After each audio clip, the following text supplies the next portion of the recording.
السلام علیکم، ڈاکٹر شجاعت علی آپ کی خدمت میں حاضر ہے۔ مولانا طارق جمیل صاحب کا جوان بیٹا عاصم جمیل، ان کی رحلت ہوئی پچھلے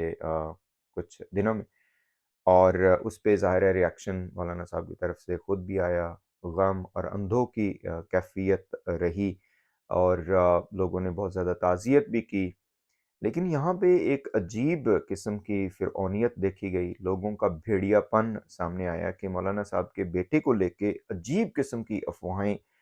سوشل میڈیا پہ ادھر ادھر، صحافی حضرات بھی اس میں پیش انہوں نے کی، کچھ میری نظر سے بھی گزریں جس میں جی وہ شادی کا مسئلہ تھا، پیار محبت کی جنگ تھی، بیوی نے وہ کر دیا، اس کے بعد جی دشمنی میں گولی لگ گئی، اس کے بعد جناب بہت سے جو سو کالڈ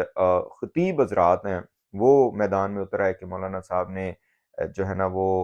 فاتح کیوں پڑھ دی، انہوں نے دعا کیوں کروا دی۔ اس پہ بہت ایک دکھ بھرا بیان مولانا صاحب کا آیا ابھی 24 آورز پہلے، کہ جس میں انہوں نے کہا کہ میں ایک زندہ لاش کی طرح ہوں۔ ظاہر ہے جوان بیٹے کا یہ جو دکھ ہے یہ اسی کو ہی پتہ چلتا ہے جو اس سے گزرتا ہے، لیکن کچھ لوگ اپنے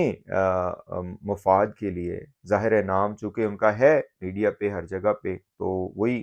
کہ اپنا کام چلانے کے لیے کوئی کچھ بکے جا رہا ہے، کوئی کچھ بکے جا رہا ہے، کوئی جناب ان کو یہ جی جھوٹے خواب بیان کر رہے ہیں، یہ جی فلاں کر رہے ہیں۔ I mean come on guys، میں جو بات کرنا چاہ رہا ہوں اس حوالے سے وہ یہ ہے کہ یہ ہمارے معاشرے کی ذہنی پستی آپ دیکھیں۔ یہ جو سوشل میڈیا ہے یہ ایک بلیسنگ بھی ہو سکتی ہے آپ کے لیے، کہ آپ کو ضرورت نہیں ہے کسی کے پاس جانے کی، آپ اپنے گھر میں بیٹھے اپنا پوائنٹ آف ویو دے سکتے ہیں، آپ کے جیب میں سارا کچھ موجود ہے، آپ اپنے موبائل سے ریکارڈ کروا کے بات کر سکتے ہیں۔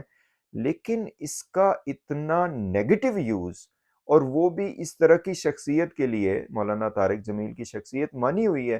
کہ فرقہ واریت کے وہ خلاف ہیں، وہ آپ کو ایک پیج پہ لانے کی کوشش کرتے ہیں، وہ آپ کو یہ سکھاتے ہیں کہ دین کو فالو کریں، کہ جو رسول اللہ صلی اللہ علیہ وآلہ وسلم کا طریقہ کار ہے اس کو فالو کریں، آپ اس سے ڈس ایگری کریں، لیکن 95% تو سارے مسلمان ایک ہی اس میں ہے نا۔ لیکن یہاں پہ جو فرقہ باز ہیں مولوی حضرات، جو جن کی روزی روٹی ہی فرقہ واریت پہ ہے، وہ بھی ان کو ٹارگٹ کر رہے ہیں، اور جو سوشل میڈیا پہ پنڈت بیٹھے ہوئے ہیں کہ جی ہم حق اور سچ کی آواز، اب میں کہتا ہوں لعنت ہے ایسی حق اور سچ کی آواز پہ کہ جھوٹ بول رہے ہیں کہ جی یہ فلاں ہو گیا فلاں ہو گیا، جی وہ طلاق ہو گئی تو محبت کی شادی، پتہ نہیں کیا کچھ۔ ان کے لیے میرا خیال ہے اس سے بڑا واقعاً کوئی غم اور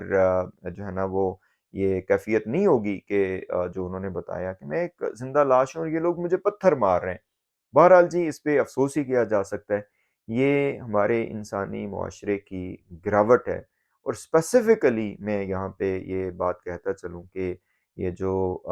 لوگ افواہیں پھیلاتے ہیں، یہ ان کی گراوٹ آپ دیکھیں کہ کس قدر جھوٹ بولتے ہیں، گھڑتے ہیں اپنی طرف سے چیزیں، اور نام وہ رکھتے ہیں جی ہم بڑے صحافی ہیں اور یہ ہیں اور وہ ہیں۔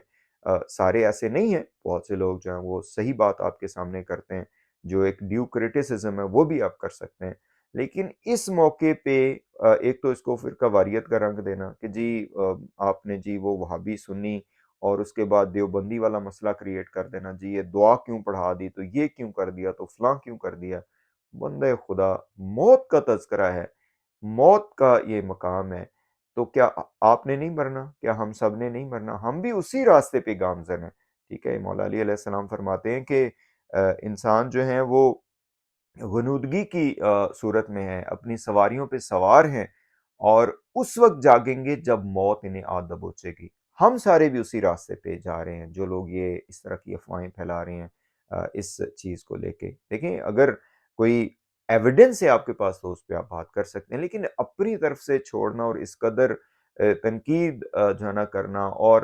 یہ نکال نکال کے لے آنا کہ جی بس یہ وہ مغفرت نہیں ہوگی، جی جھوٹے خواب بیان کر رہے ہیں، فلاں کر رہے ہیں فلاں کر رہے ہیں۔ I mean come on guys،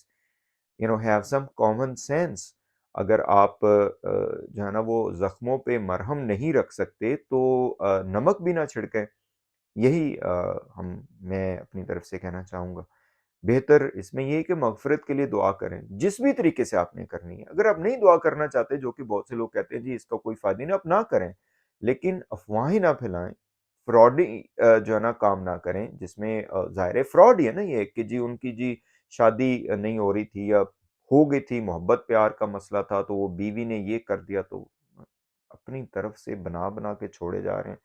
میں کہتا ہوں اخلاقی گراوٹ ہے یہ، اس معاشرے کی اخلاقی پستی ہے یہ جو ابن الوقت لوگ ہیں ان کی یہ اخلاقی پستی ہے، اور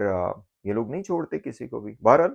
ہم لوگ جو اپنا ایک طریقہ کار ہے کہ جو صحیح بات ہے اس پہ قائم ہے، اور اسی کو ہم آگے رکھیں گے۔ مولانا صاحب کے لیے بہت زیادہ تعزیت ہے، اللہ تعالیٰ ان کو مزید صبر اور استقامت دے، یہ بہت بڑا دکھ ہے، اور خداوند متعال سے دعا ہے کہ خدا ان کے زخموں پر مرہم رکھے انشاءاللہ۔ السلام علیکم ورحمۃ اللہ وبرکاتہ۔